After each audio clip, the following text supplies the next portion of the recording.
blague. Les pélicans ont au gosier une énorme poche souple et susceptible de s'étendre comme un cuir, dans laquelle ils engloutissent les produits de leur pêche. Ces poches que les marins ont appelées blagues, corruption du mot anglais bag, poche, leur servent, lorsqu'elles sont convenablement préparées, à mettre du tabac à fumer. Les dames espagnoles, dit le père là-bas, les brodant d'or et de soie d'une manière très fine et très délicate. Dans quelques contrées de l'Amérique, on emploie même la peau de cette poche à d'autres usages. Les uns s'en font des sortes de bonnets, les autres, la laissant adhérente à la partie inférieure du bec, s'en servent pour jeter l'eau de leur pirogue. C'est ce sac, cette poche, cette blague, enfin, qui a enrichi notre langue d'une expression figurée dont il serait peut-être difficile de se passer aujourd'hui. La contrefaçon que les industriels du temps passé faisaient des blagues du pélican, poche ou jabot que cet oiseau porte sous son bec, en employant de simples vessies de cochon, donna, dit-on, naissance à notre blague moderne. Auguste Luché. Et peut-être bien même qu'il n'est pas nécessaire de faire intervenir les fraudes de l'industrie pour établir la parenté de notre blague avec celle du pélican. La poche des pélicans n'est pas précisément celle que les autres oiseaux ont sous la gorge et dans laquelle les aliments qu'ils prennent sont reçus. Mais on lui donne aussi le nom de jabot, qui se dit généralement du gosier des oiseaux.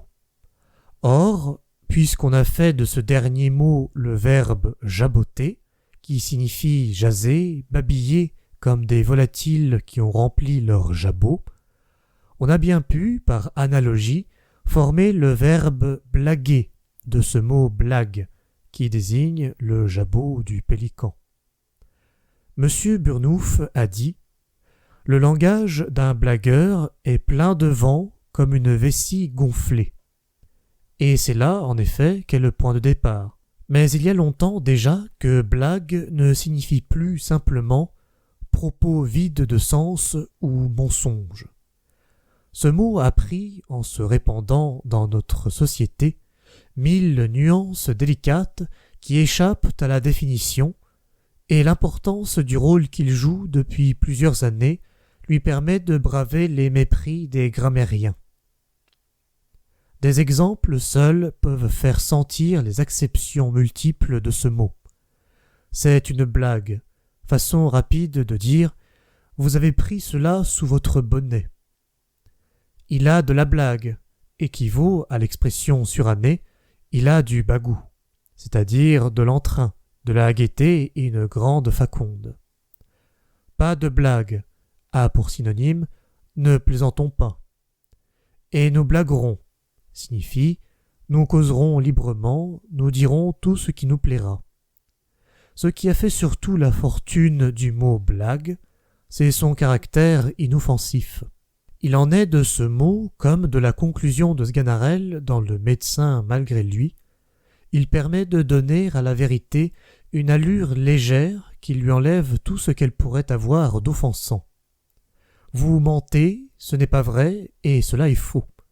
Voilà les 3 formules avec lesquelles nos pères faisaient éclater des orages quand ils voulaient se donner le plaisir, un peu cher parfois, de répondre avec sincérité. Aujourd'hui, on dit « quelle blague !» et personne ne se sent outragé. Grâce à cette légère exclamation qui emporte nécessairement avec elle le ton de la plaisanterie, on peut rendre hommage à la vérité sans s'exposer à avoir pour adversaire du lendemain son interlocuteur de la veille.